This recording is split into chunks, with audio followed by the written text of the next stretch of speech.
Today we're going to look at how I rig the Rage Craw. There are almost endless ways to rig up any plastic, but I'll show you a few ways that I rig it up, and pretty much any time you see me fishing a Rage Craw, you can assume that I have rigged it thusly. First of all,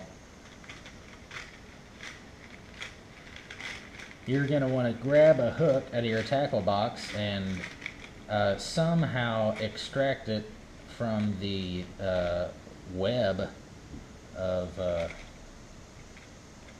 just the mess that it has become in your box. That's not even the hook I was looking for. Okay, first of all, you're going to want to grab a hook.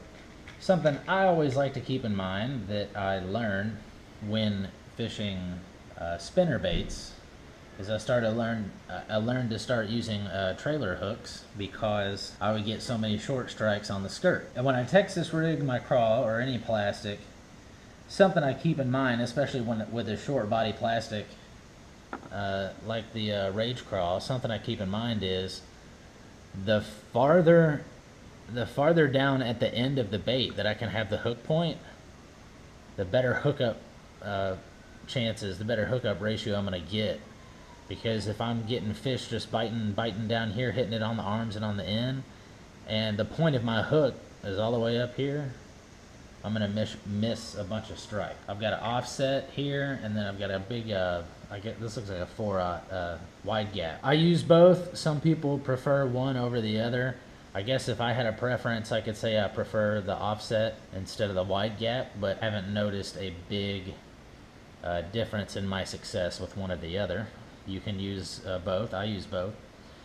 And typically when I'm doing my Rage Craw, I'll Texas rig it and I'll use a nice tungsten bullet weight or not.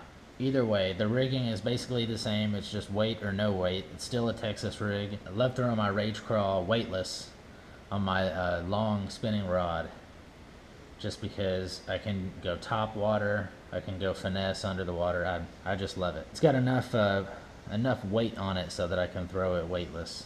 Typically I do it where my hook is coming out the back, the way it's molded, but it really makes no difference in the action or anything. It's just send your hook right down the middle as much as you can, or as closely as you can, right down the middle. Bring your hook out as close as you can to the middle of the bait. Now I typically like to get it in there so that the eye of the hook is buried a little bit, so that actually when I tie on, my knot is actually a little bit protected by the butt of this plastic. And even more so when I have a bullet weight on the line, whether I've got it fixed there or not with a stopper, the weight's going to be popping and pushing and bumping and all that, and it's going to be jamming down on top of the knot. This way, you protect yourself a little bit from the bullet weight smashing down on the knot. You'll want to look, and right here at the bend of the hook on the plastic is where you'll want to pierce it. Okay, so bend it back. Make sure you get it real good in the middle. Eyeball what you're doing so you get it right down the middle. Close enough, and then bring it out. Okay, I typically like to skin my hooks. That's where you just bring it up a little bit and you bury the point in there, and when the fish bites it, he's gonna release that and he's gonna get caught.